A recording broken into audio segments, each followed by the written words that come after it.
Warren, you are a big advocate of index investing and of not trying to time the market.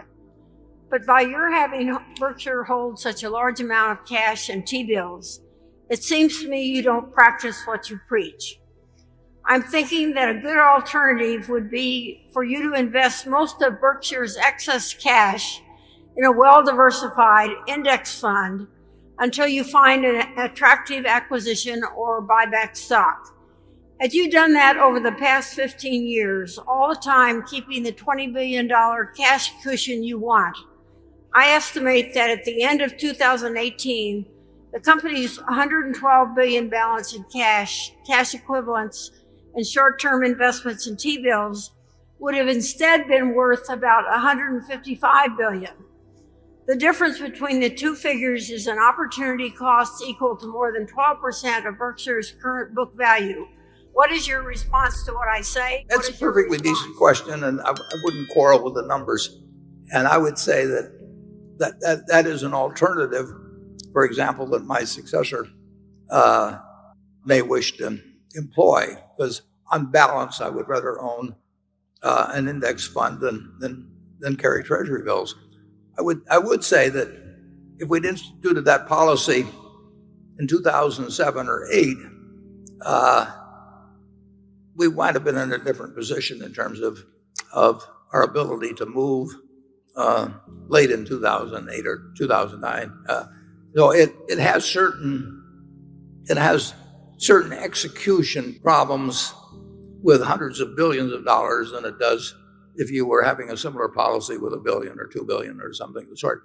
But it's perfectly rational observation, and certainly looking back on 10 years of a bull market, it really jumps out at you. But I would argue that if you were working smaller numbers, it would make a lot of sense. And if we're working with large numbers, it might well make sense in the future at Berkshire to operate that way.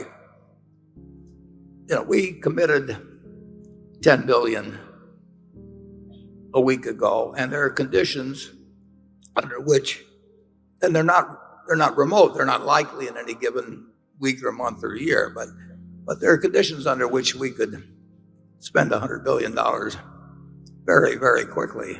And if we did, if those conditions existed, it would be capital very well deployed and much better than in an index fund. And so we're operating on the basis that we will get chances to deploy capital. They will come in clumps in all likelihood, and they will come when other people don't want to allocate capital. Charlie, what do you think about it? Well, I plead guilty to being a little more conservative with the cash than other people, but I think that's all right. We could have put all the money into a lot of securities that would have done better than the S&P with 20/20 hindsight. Remember, we had all that extra cash all that period if something had come along in the way of opportunities and so on. I don't think it's a sin to be a little strong on cash when you're as big a company as we are. We don't have to. I watched Harvard use the last ounce of their cash, including all their prepaid tuition from the parents, and plunge it into the market at exactly the wrong moment and make a lot of forward commitments to private equity. And they suffered like 2 or 3 years of absolute agony. We don't want to be like Harvard. Plus timber and a whole bunch of things. What? Plus timber and Yeah. We're not going to change.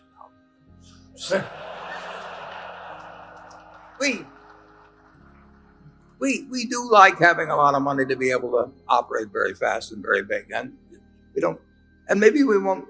We know we won't get those opportunities frequently. I don't think. Certainly, in the next 20 or 30 years, there'll be 2 or 3 times when it'll be raining gold, and all you have to do is go outside. But we don't know when they will happen, and we have a lot of money to commit. And I would say that if you told me I had to either carry short-term treasury bills or have index funds and just let that money be invested in American generally, I would take the index funds. But we still have hopes. And the one thing you should very definitely understand about Berkshire is that we run the business in a way that we think is consistent with serving shareholders who have virtually all of their net worth in Berkshire. I happen to be in that position myself, but I would do it that way under any circumstances. We have a lot of people who trust us, who really have disproportionate amounts of Berkshire compared to their net worth if you were to follow standard investment procedures. And we want to make money for everybody, but we want to make very, very sure that we don't lose permanently money from anybody that buys our stock somewhere around intrinsic business value to begin with. We just have an aversion to having 1 million plus shareholders, maybe as many as 2 million, and having a lot of them ever really lose money if they're willing to stay with us for a while. And we know how people behave when the world generally is upset, and they want to be with something. I think they want to be with something that they feel is like the rocket and roller, and we have a real disposition toward that group.